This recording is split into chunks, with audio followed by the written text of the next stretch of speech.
আউযুবিল্লাহি মিনাশ শাইতানির রাজিম বিসমিল্লাহির রহমানির রহিম।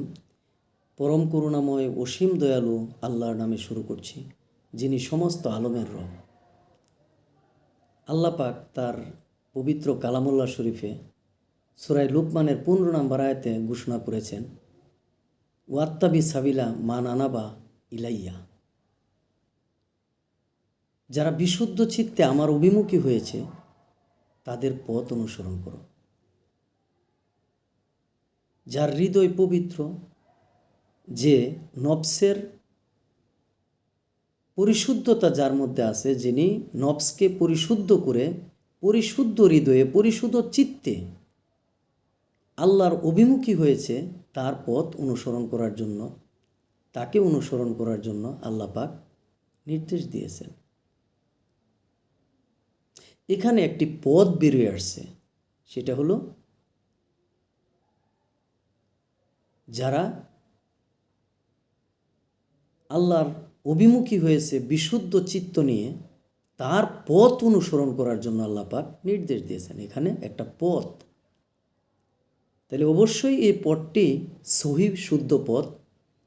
এই পথটাকে অনুসরণ করলে এই পথে এগুলি আল্লাহকে পাওয়া যাবে। আল্লাহ পাক সূরা ইয়াসিনের 21 নম্বর আয়াতে ঘোষণা করেছেন, আত্তাবিউ মাল্লা ইয়াসালুকুম আজরা ওয়া হুম মুহতাদুন।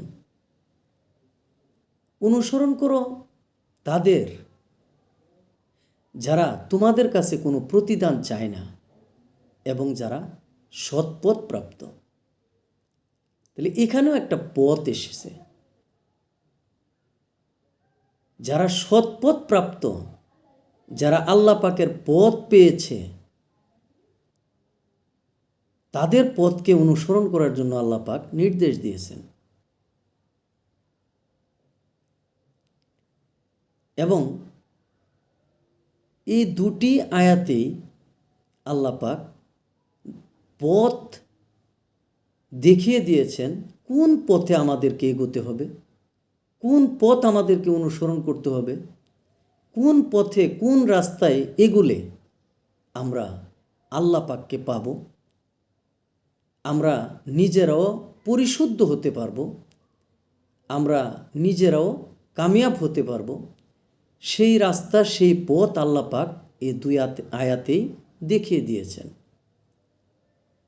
তাই এই দুই আয়াতের নির্দেশ আমাদেরকে অবশ্যই পালন করতে হবে, মানতে হবে। আমরা পালন করলে, মানলে আমরা কামিয়াব হতে পারব, আর মানতে পারলে, কামিয়াব হতে পারলে আমরা আল্লাহ পাককে পাবো, আল্লাহর সন্ধান পাবো।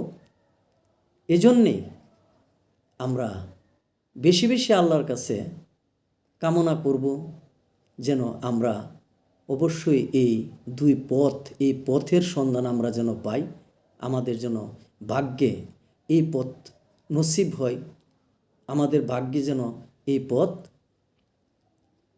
আল্লাহ পাক মিলিয়ে দেয়। আমিন সুম্মা আমিন।